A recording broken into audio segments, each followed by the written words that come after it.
Magandang gabi, pambungad sa ating newscast. Formal na ang inirereklamo sa kasong graft ang pinsan ni Pangulong Ferdinand Marcos Jr. na si House Speaker Martin Romualdez at iba pa. Kaugnay yan sa umano'y 241 billion peso na insertions sa 2025 national budget.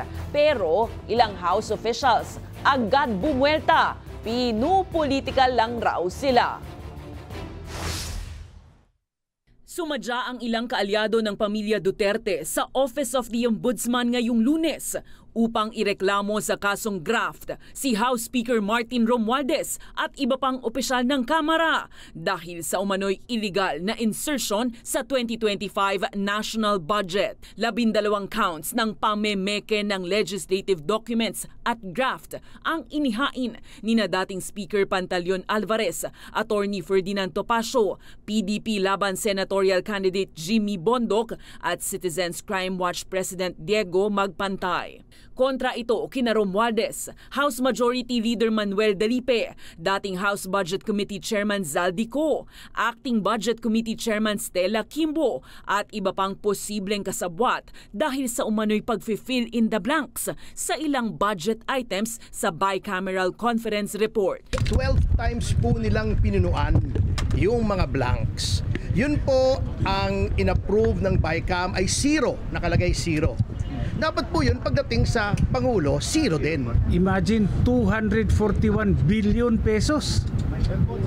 Ang laking halaga yan. Hindi mo pwedeng sabihin na typographical error yan na kinurek ng Technical Working Group.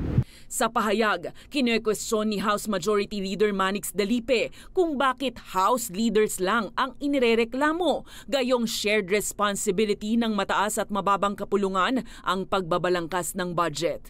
Duda rin si Dalipe at mga kaalyado sa Kamara ukol sa timing ng reklamo.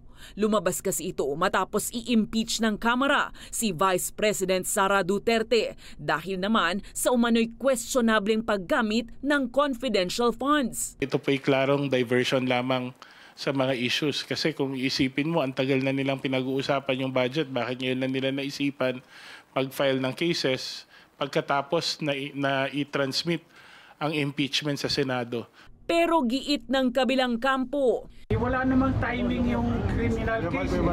Kung gumawa ka ng krimen, yun ang timing. Wala, makahiwala yan.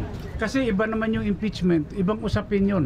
Sa ngayon, wala pang pahayag ang mismong House Speaker ukol sa issue.